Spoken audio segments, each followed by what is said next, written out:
Nightmares, trauma, and sickness. We're going to talk about all that and more on today's reaction and review of Witch Hat Atelier, Episode 9. Yo, what's up? Welcome back. Welcome if you're new. My name is Mark, and today we're talking about Witch Hat Atelier, Episode 9. You can check out my reaction to it before you do this. Before you watch the review, check out the reaction in the description down below and in the pinned comment. The link will take you directly to the reaction. So, become a member, you get a shout out and you get exclusives. And check it out. Come back here, enjoy the review, and also like and subscribe if you haven't already. Because all the support means a lot to me, and it always helps me a lot. Genuinely, it does help me out a lot with like everything going on. So I appreciate it. And as always, I have taken notes. I took like 3 pages of notes, give or take. So we have a lot to talk about. We're gonna be here for a while. And as always, if you're new here, strap in. If you've been here before, you know what to do. Grab your snacks, grab your drinks, grab your notebooks, and let's talk about the episode. So, this episode, as I always say, was spectacular. Really good. We start out with Tarta and Nonoa.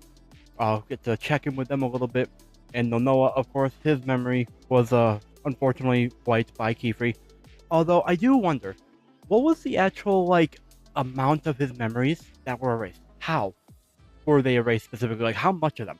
Like, was it just an entire block erased, including the initial moment? Or was it more like targeted, like specific moments?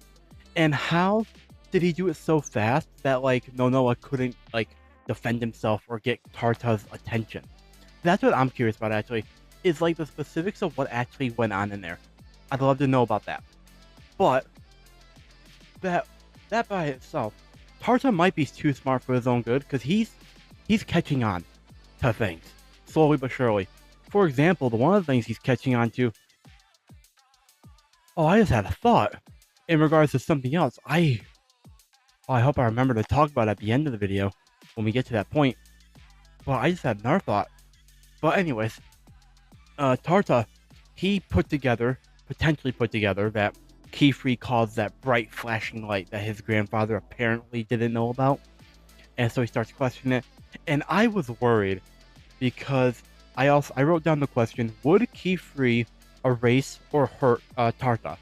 Erase his memories or hurt him? And I wrote down yes. Because genuinely, from what we've seen of Kifri already, he would erase the memories of a child. He almost erased Coco's memories. And like she's a child, but especially for his goals, he definitely would, like, he'd probably kill Tarta, if we're being completely honest here. There's at least a small part of him that would. He wouldn't enjoy it. Obviously, he would not enjoy it, but there's a small part of him that would probably kill Tarta if, like, he had to. And so I wrote down that yes, he would hurt him. But anyways, moving on to Kifri and them. Kifri's outside. They're all outside, actually, because turns out, next thing we know, Kifri's getting knocked over by a tree. Because Coco and them made a wind grab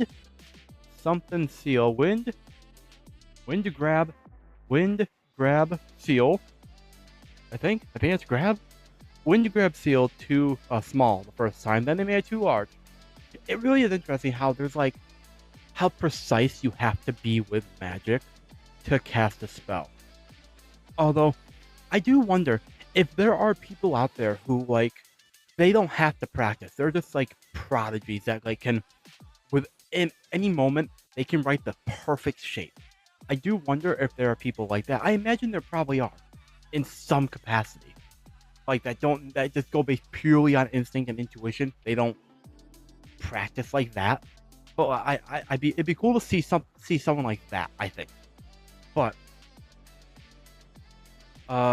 what Kifri ends up saying, why don't you try changing this sign here for this?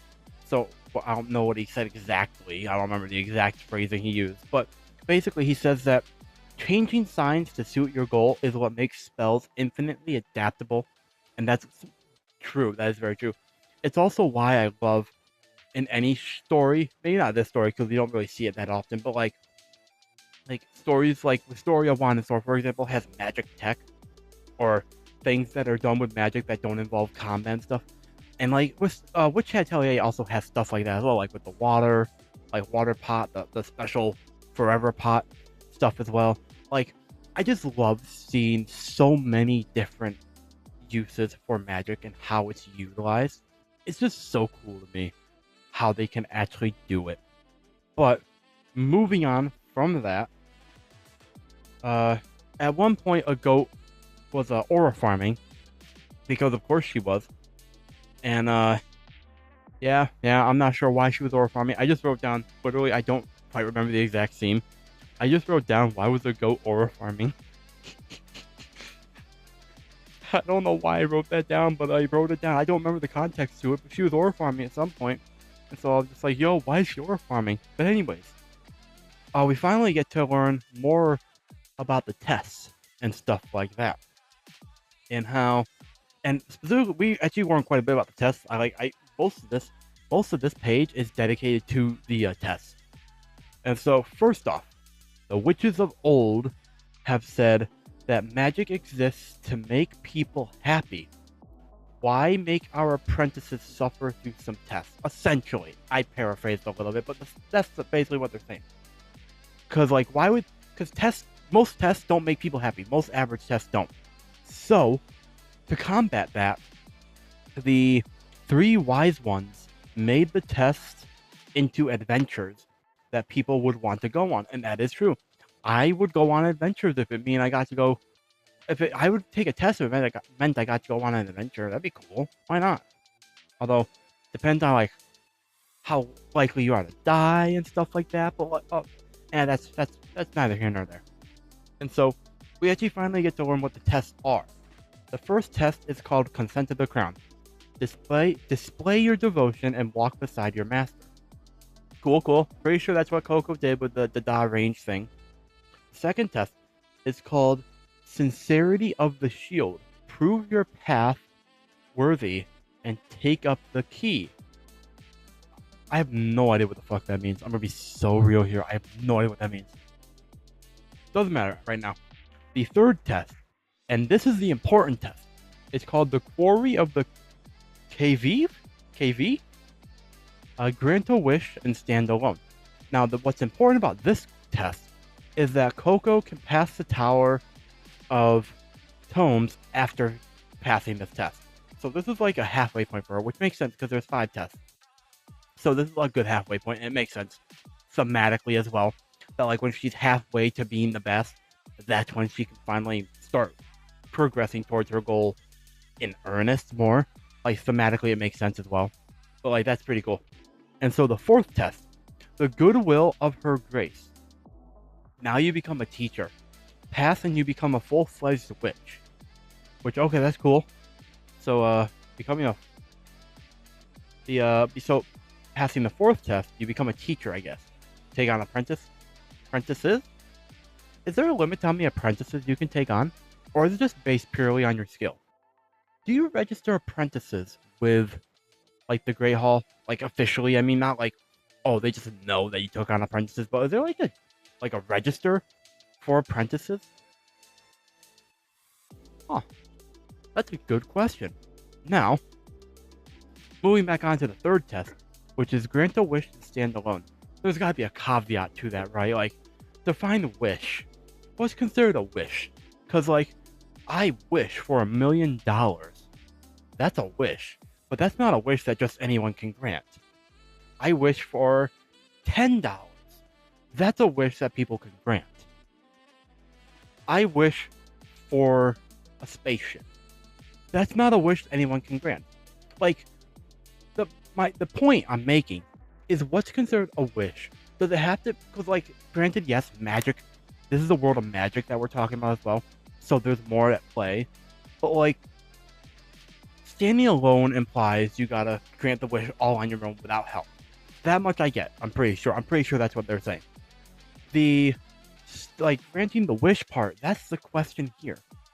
Because, like, does it have to be a physical thing?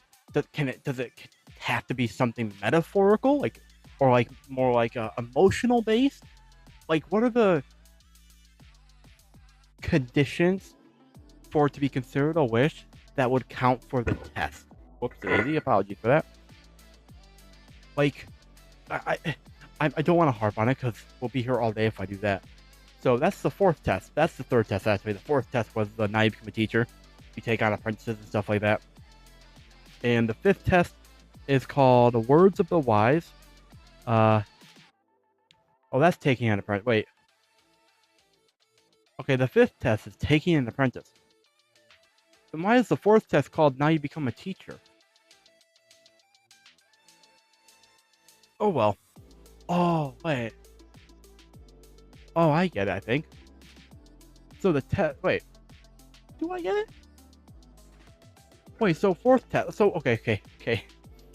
Fourth test is the goodwill of the grace. Now you become a teacher. Pass and you become a full-fledged witch. But then the fifth test is taking an apprentice. Apparently. But otherwise, no hint was given. But so... If you take... So, wouldn't becoming a teacher be taking an apprentice? Unless they have, like, school... Do they have schools? Like, No, wait. The ateliers are like schools, aren't they? Wait. Hold on. I gotta figure this out now. Now you become a teacher. Pass and you become a full-fledged witch. Okay. So because as far as I can tell, the test is becoming a teacher, not like, that's not the reward. So the test is become a teacher. But wouldn't that be taking an apprentice as well? Don't people that have apprentices, aren't they kind of teachers? Is there a real difference between being a teacher of a student and being like a mentor of an apprentice? You know what? Let's gonna move on. I'm not gonna focus on that for too long. I'll be here forever if I do that. But this whole thing is called the Pentacle of Proving. I guess. Whatever that means. Really. The proving part, obviously. These tests are all about proving yourself. Proving yourself to others, but probably mainly to yourself. Proving that you can do it to yourself. Now, we move on. Because I don't want to focus on that anymore. And so, Riche and Tetia, we get a little bit of focus on them. Tetia's focused, talking more about like what she wants to do when she grows up, becomes a full witch. But then we get a little bit more into Riche, who apparently hates tests and being told what to do and draw, which makes sense. We learned that last episode, or the episode before that. We did learn that, because like she doesn't like being treated like a child. Like she's a child, but she doesn't like being treated like a child, like a thing called a child. But she hates tests and being told what to do and draw. And she also says, if being an adult means having to do things I don't want to do, I'll stay just as I am now. And I wrote down that Riche definitely has baggage or trauma. The two are not always the same, but sometimes they can be. But it's interesting how we also then get to see, I'll go back to the Riche thing first, after this. We then also get to see a goat say, like, she's all serious. She like says something to Riche about how you don't do good, or something like that, like you gotta be better, stuff like that. But then what it comes down to is a goat wants to become a librarian in the Tower of Tone, because her family is descended from an apprentice to one of the three wise ones. And apparently her family has had a librarian in every generation. House Arklon. And I also wrote down again baggage, because she definitely has baggage. We saw that before. Like an episode or two episodes ago, I think. We saw that baggage. A little bit of it. But back to the Riche thing. It's interesting how, like, Riche seems, her hatred of tests and being told what to do and draw definitely is not like as simple as just, oh, I just don't like being told what to do. There's definitely more to it. I wonder what it is, though. Do we think that she was like a child soldier? That's the first thought that came to my mind, was child soldier. But it wouldn't make sense because she's still a child. But I mean, she could have been like a baby soldier, I guess. Like, the point is, something must have happened to her in the past that was connected to or related to the idea of being told what to do, and also being told what to draw. That's a specific thing as well that she did say. She hates being told what to do and draw. And so, I wonder if like at one point she was told to draw something and it like hurt someone else, or did something that she didn't want it to do or want to do, or like she had no choice. I I'm so curious about her. I want to know more about her backstory. I want to know why she is the way she is. And she's also a vibe, just in general. Like she's so chill. Even if it is because of the baggage, I do appreciate that we have a chill character like her. But also, I want to mention how it's so interesting how different Riche and a goat's motivations are. Like a goat, she wants to improve, study, move up in the world, and become and have a goal set like that. Riche, she's the opposite. She doesn't want to move up. She just wants to do what she wants to do at her own pace. Pacing is the real difference between these two, I think. A goat's in a hurry, and a goat wants to take the express route to wherever she's to her goal. Riche, she wants to take the longest scenic route ever, and maybe on her deathbed reach some higher goal of some kind that she comes up with. Yeah, just want to talk about that. And so now, the question then becomes turned to Coco about what kind of witch does Coco want to be? And that was a valid question. I don't know. But also, as she said, she comes from a different situation than the others, in that she was thrust upon being being witchy and stuff like that. And so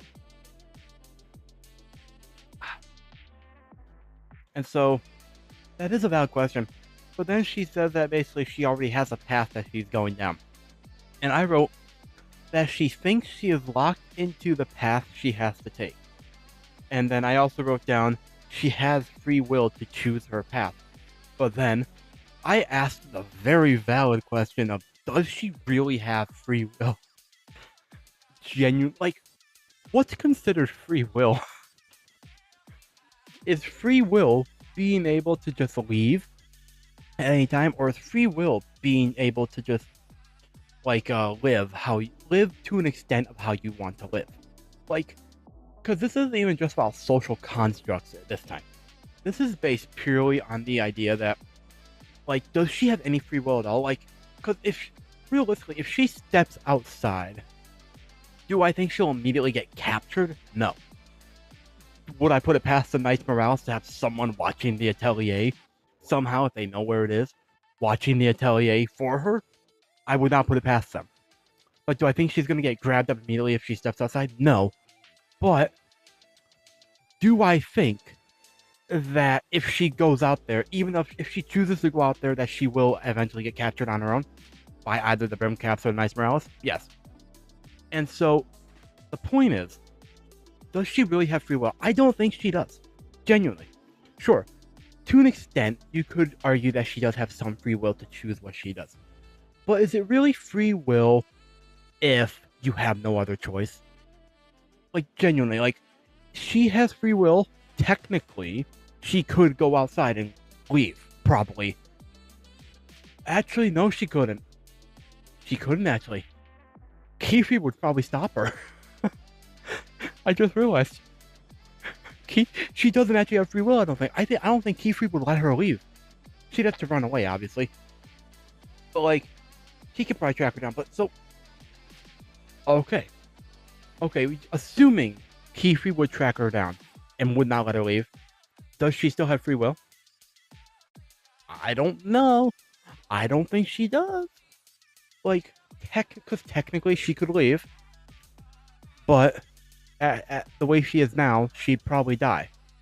Or get captured by the Knights Morales or the Brim Caps, or even some random smuck who like has a grudge with Kefri could take her if she goes out on alone, and like she could be a bargaining chip or something. Like she could. The more I think about it, the more I'm like, she doesn't really have free will. If the only option is stay there or die. So, I'll pass the question off to you.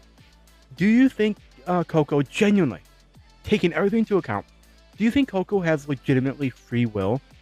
Or do you think that she has a version of free will that's not actually free will. That's what I think. Like, it's technically free will. She could technically leave, but that would probably end up in her death. So is it really free if, like, it means that she dies immediately or very quickly? Like, yeah, I've spent way too long on this, so I'm just going to move on to the next point because we still have quite a few points left. Where am I? Oh, finally, moving on, we see Coco have a nightmare. Fun. I will say that the nightmare itself, visually insane, bro. It looked how a nightmare feels. It was eerie, not scary, personally, but it was eerie, ominous, and it genuinely gave a hopelessness feel to it, like nightmares typically do. And the nightmare was mostly about all the trouble she believes that she brought upon everybody else, like dragging Aurugio into dealing with the Knights Morales, because he didn't want to deal with them. He wanted nothing to do with them, and I can't blame him. But then, like, he does, and then a goat ruining her silk shoes, probably slowing her progress down because she can't fly without them. And then, like, Keyfree. Well, actually, Keyfree's probably she didn't drag him down at all. And like she believes that she did a lot, and now yeah, and a goat almost got caught. Keyfree almost got caught by a goat. Now, the reason I'm moving on because I want to ask this question. So, if we were to put blame on someone, either Coco or Keyfree, who would we put blame on? You can't, in the comments down below, tell me who you put blame on. Do not say, oh, I can't blame anyone. They didn't choose this, nothing like that. I don't care. Brass tacks, who do you put the blame on more? Keyfree or Coco? At first, I put it on Coco because she did jumpstart everything. Almost. But I almost would put it on Keyfree more, I think. Don't get me wrong, I love Keyfree. 10 out of 10 character, love him a lot. But he technically started this by unfortunately being spotted by Coco in doing magic. If he had been a little more careful about being seen, Coco would never know, and she would never have done anything with the book or the ink and stuff like that. So, with that in mind, I kind of think Keyfree's kind of the blame for all of this. Everything that went on, it's all because of Keyfree. But at the same time, he may have jump-started it, but I do think Coco kind of didn't help her case with the whole, like, everything else that she did.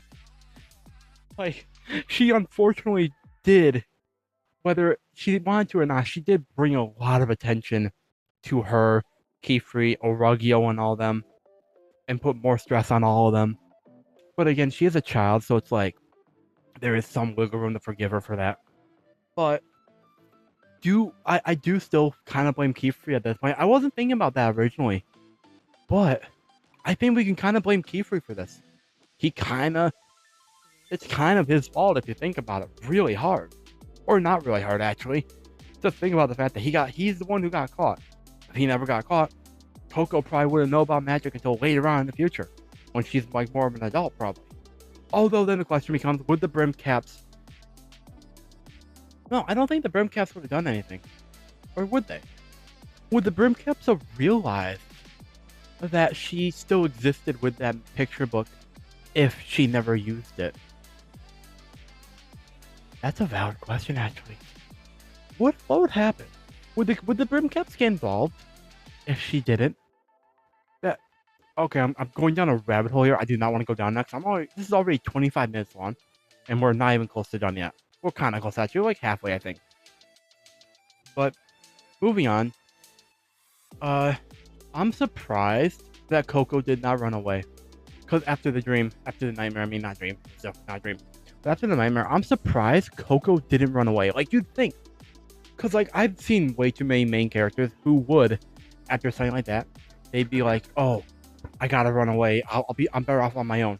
For their own good, I'll leave, sort of thing. When in reality, all she'd be doing is causing more problems. Maybe not for a goat. I don't know if a goat would be sad at this point if Coco just disappeared. It's one thing for something to happen to Coco in front of a goat, but another to just disappear. I don't know if a goat would be sad. Riche and Tetsuya probably would. Keyfree, yeah, he probably would. He'd probably be pissed, actually, if she ran away. Unfortunately, he'd probably be pissed. Orugio, he'd probably care. But, like, it would not surprise me. It would not have surprised me if she had ran away after that. She would have come back eventually, but, like, I am surprised that she didn't run away for their own good, so to speak. And, I wrote down the next question. Not a question, more of a theory, actually. Are the Brimcaps gonna offer to help her mother? Because we see in the opening, and I didn't talk about the opening because back when I first watched the opening, like in episode 1 or episode 2, that's when everything went to shit with my computer and all that, and why I'm now having to do this stuff. So I didn't get the chance to analyze and talk about the opening. But we see in the opening the Brimcaps also offering their brimmed cap, along with Keyfree offering presumably Keyfree, offering a cap. Do we think that they're gonna offer to save her mother somehow? Presumably, they probably would know how to save her, if we're being honest here. Like, I could see them being like, yo, we'll save your mother, even though technically it's also kind of our fault. We'll save your mother if you join us. Do you think that's what's gonna happen? That's the theory I wrote down. And then the next question would be, at this point, would Coco say yes? I think she would. I think Coco would say yes if the Brimcaps were like, yo, join us and we'll promise to save your mother. And we'll even do like halfway. We'll halfway unthaw her or whatever. Unpetrify her. I think Coco would say yes at this point. In the future, if she's like gotten closer to everyone even more, do I think she'd say yes? Maybe. I think she might say yes if something is going on between her and them at that point. Like in the future. Like if something like a rift formed for some reason, like Keyfree hiding something or whatever. Like if the rift formed, I think she would say yes even in the future. But if there's no rift between them, I don't think she would join them in the future. At this point now, if they were like, yo, we'll save your mother if you join us, I think she'd say yes. Genuinely. Because we gotta remember, she is a kid. Who all she had was her mother. That's a very strong emotion for her, probably. Strong enough that she'd probably join them. Although, if I were her, I'd be like, yo, prove it first. And they like half unthaw her as like proof of life, essentially, or proof of intent. Because if they can do it halfway, they can do it full way, probably. Anyways, we're going on 28 minutes on, and we're almost done. Kind of. We still have another page and a half to go. Oh, I'm talking way more than I usually do. This is probably going to be the longest review I've done yet. So, moving on. I think. Hold on. Yeah, moving on. We get to learn more about healing magic. Because Keyfree almost got caught by a goat. With the ink and everything. But luckily he didn't, so he covered everything up. Although I do think a goat's probably she's probably going to suspect something at this point. But Keyfree gives us a lesson in healing. The righteous witches of healing craft who use magic to heal, they fought the three wise ones' edict to the end of them forbidding spells cast on the body. To the very end, they fought that edict. Which makes sense, they're healers and all that. And the twinned bottle spell that we learned allowed them to share medicine regardless of distance from each other. And so it was lost when their memories were taken, supposedly. But distance did not matter with that. And essentially, as long as one person is at a starting point somewhere, they are able to be like, yo, here. And my phone is filling up, so I will be right back, YouTube. Apologies, YouTube. I am back. I had to clear some space on my phone because I'm going on for almost 30 minutes. And I gotta remember where we are. Right. twin bottle spell. So essentially, as long as someone is like in the lab or wherever, like wherever all the medicine is, and someone else is over there with the bottle, like they can just like infinitely repair it, so they're always gonna have bottles of medicine ready to go, which is really cool. Now, here's where we get to the interesting stuff, even more interesting stuff. Kiefer is gonna dissect the spell. More specifically, he's gonna grab the metal because he wants to take the metal and put it into a guidance orb.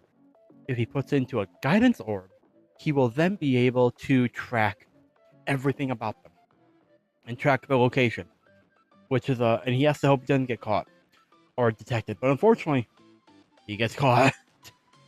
It's actually really unfortunate that he got caught on, man. Like, it shocked him, and then it filled up the room with water and trapped him. He almost drowned because he can't use magic in the water, obviously, because ink and water definitely do not mix. And then they used a really smart move, honestly. They used lightning shock, thunder shock or whatever. Essentially, I was trying to make like a Pokemon move, but I don't. Thunderbolt. They used Thunderbolt. That's the reference I was going for. They used Thunderbolt on the water from the bottle within water to shock him, and that's so smart because water conducts electricity. I think that's the word. Like, electricity travels and shocks whatever's in it. That's kind of how it works, I think. I hope I got that right. But it was smart, anyways. And so, Kiefer, surprisingly, or unsurprisingly actually, did not die. If he had died, that would have been the biggest plot twist in a while. If they actually just straight up kill him off, bro. But, anyways, moving on. When he comes to, I kid you not, standing there is the brim cap. Just mogging him, basically. Eyes straight ahead, just watching. And it steals the bottle from him. He tries to stop them, but the brim cap destroys the cap, the bottle, the vial. And I'm gonna be so real here. I don't know if the brim cap was actually there or not, but I imagine the brim cap was, because we saw the brim cap crush the bottle in their hand. So I assume the brim cap is actually there and can just teleport, which is insane to think about. And so, yeah. And Kiefer somehow survived. But then also Kiefer is like, no, I can't stop here. I will get back what was taken from me. And I have no idea what was taken from him. His magic? No, not his magic. That's probably not his magic. We saw him use magic. Or his, like, wand and stuff. We saw him use that. I keep forgetting that magic is not a, like, innate thing. So you can't actually have it taken. Except for, like, your quill and stuff. But, like, anyways, I don't know what was taken from him. His partner? His heart? I don't know, actually. His memory? Did he lose his memory? Does he, like, have, like, a missing blank in his memories? Nah, no way. If I'm right about that, insane work figuring that shit out, man. Anyways, moving on. He's still numb in the morning when he wakes up. Doesn't wake up, actually, just stays up. He's still numb because he drops stuff and he almost falls asleep. And Coco's also been staying up all night. And, like, Kiefer's just not at the top of his A game, unfortunately. And so we see Coco confront a goat. And turns out Coco gives a goat her sylph shoes with the new seals. Because Coco stayed up late every night doing the new seals to make sure they were just right. And I wrote down, she's dedicated and also feels bad because a goat thinks she is plotting something. And then questions why Coco didn't talk about to Kiefer or Ruggio about what a goat did in the Dada range. And I wrote down, I still think she should have snitched on a goat for forcing Coco to do the test. I still think it. Even to this, I at this point, I do like a goat. Honestly, she's grown on me a lot. But I do still think she should face some consequence from Kiefer or Ruggio for that. I don't know what kind of consequence. Like, timeout maybe? Nope. Not no practice, because that's counterproductive, but like, how would you punish a goat in a meaningful way for this? For almost killing Coco? I don't know. But I think she should have been snitched on. I think Coco should have snitched on her. Anyways, turns out Coco took on the test and did not snitch on a goat because she took it as an opportunity to prove to herself that she can do it. It just took almost dying a few times. I wrote that as well because that's kind of funny. But then, before they can go on any further, Coco passes out. She has a fever and everything, and then a goat tackles Keyfree out of the way where he's standing and almost kills them both, might I add, which would be insanely funny if, in an effort to help Coco, a goat just ends up killing both her and Keyfree. But luckily, Keyfree saved them both. And she's like, yo, Coco fainted. And turns out she has a fever, and so Keyfree's like, yo, I'll get her to the hospital. Orugio, we finally get an Orugio cameo. Bro, I was going through withdrawal not getting Orugio. And he's like, yo, watch the place, watch the kids. If you need anything, kids, talk to Orugio. And he goes away on a floating boat thing? I'm not quite sure what it was, actually. It was like a tiny shield that he was sitting on, or a big shield, actually. Big shield of some kind. And turns out we then fast forward to him, to Tarta in the city, playing with some kids, hanging out. And he has to go home for the ferry or whatever. And he's pretending to be a witch from a witch family. And the kids think that he's a witch from a witch family, so why don't he just fly away? But he doesn't. He takes the ferry, apparently, because he lives on the sandbar. Whatever that is, sandbar. And Tartar makes a comment about how they're they talk about stuff that they don't really know about, essentially. And so he runs into Keyfree, who needs help finding a hospital because he doesn't know where that shit is. And so Tartar's like, yo, I know a shortcut, follow me.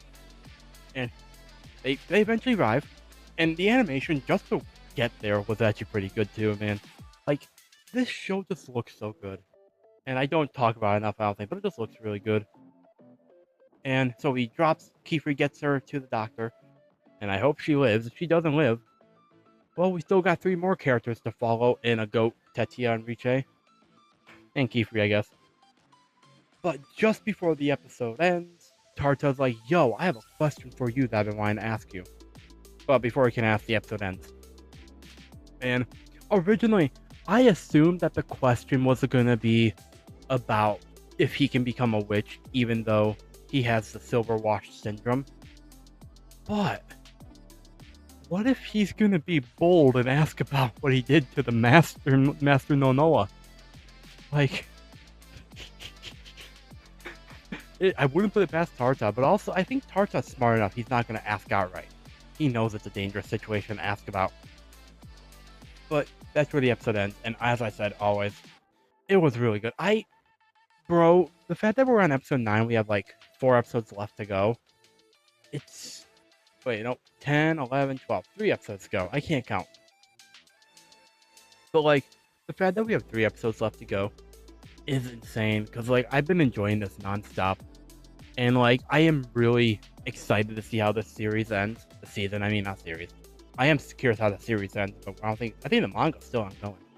Anyway, I am very interested in seeing where the season ends. I suspect if I had to make a theory about where the season ends, a prediction, I think it'll end with everyone finding out what Keyfree's up to, and then we'll leave it a cliffhanger like that. And then season 2 will start with us getting a like them being like, it's okay, we'll work on this together, Keyfree. They'll forgive him probably for all that. Although hopefully Orugio doesn't immediately forgive him. But like, that's where I think they're gonna end it. Just like them all finding out, because Keyfree can't keep the secret forever. Let's be completely honest here. He just can't. There's just legitimately no way for him to keep it completely secret the entire time. But yeah. Anyways, I'm gonna wrap it up here. Oh, I've been talking for almost 40 minutes. Damn. And I am very curious, as always, to know what your thoughts are in the comments down below. What do you think of the questions I asked, theories I proposed, and stuff I brought up? I am very curious to know what your thoughts are on all that stuff. And as always, you can check out the Patreon down below for the reaction over there. And in the pinned comment as well. The link will take you directly to the reaction itself. Just become a paid member, and you get a shout out at the beginning of every single one of my videos, as well as all the exclusive reactions that I do. And yeah, I have nothing else to say. So with that said, like, subscribe, hit the notification bell, and until next time, my name is Mark. Never stop being yourself. Stay safe there, and I see all you incredible people in the next video.